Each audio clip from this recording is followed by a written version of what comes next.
The New Bureaucratic Man by Jim Fedako, read by Stephen Ing. There is something to Trotsky's vision of man under communism. From all historical appearances, man under a totalitarian state functions differently than a man under liberty. And degrees of man exist as society slowly turns from liberty to slavery. The prevailing view is that man under socialized health care will remain the same as man today, a man living under a pseudo-free market. In fact, some even believe that man may progress. In this view, the doctor we see today will, at the very least, remain the same under socialized health care. Don't bet on it. Unlucky ducks. I once worked as a software contractor for a state agency. Forgive me. The building where I worked was not your typical government building. It had a modern feel, with a decorative moat detailing the front entrance.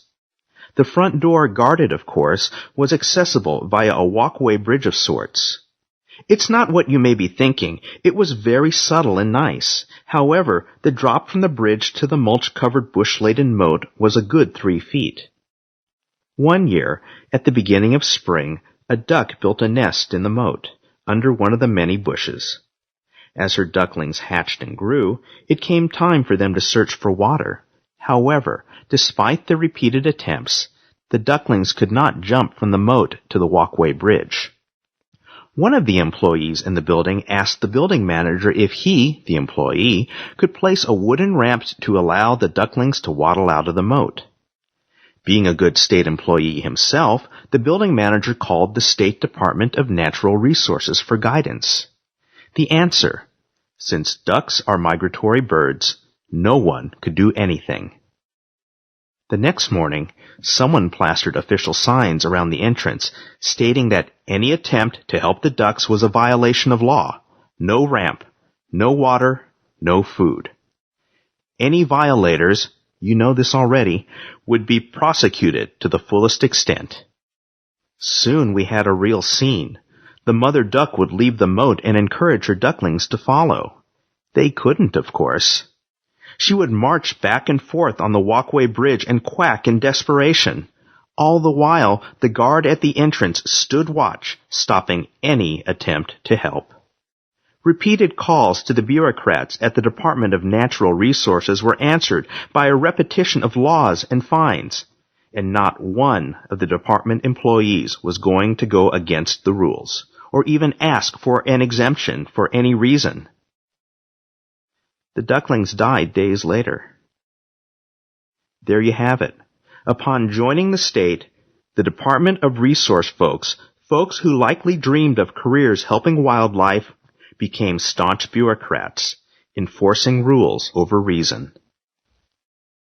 Healthcare. I have had many good experiences with doctors, nurses, and such. Our pre-Obamacare system was not perfect, but it suffered from nothing that the free market couldn't cure. Nevertheless, our elected officials believe otherwise, and they have a lot of support from the masses who, I believe, are deluded. Many proponents of socialized healthcare envision a system where their current providers remain and society, hidden behind the state, pays the bills. But man changes by degree as liberty is lost, so the smiling doctor and caring nurse you trust will become the faces of the nomenklatura and apparatchiks. They can become nothing else. Yuri Maltsev, former economist under Gorbachev, detailed the truths of Soviet medicine in a recent Mises.org article.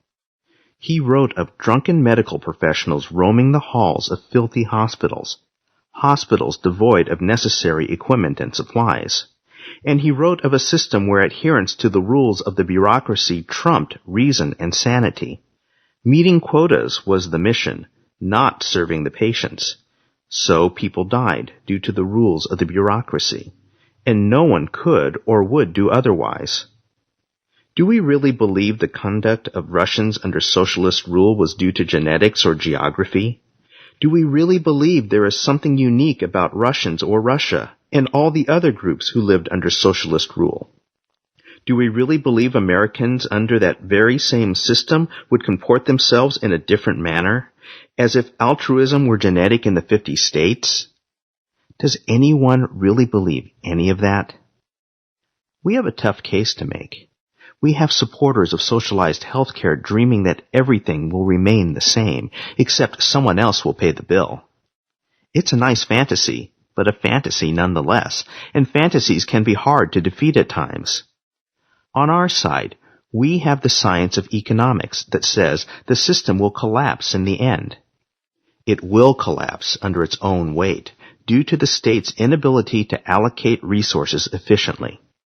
And just as important, we have history that shows how man behaves when under socialism, how man will behave until the system finally collapses. And let me tell you, that behavior ain't pretty.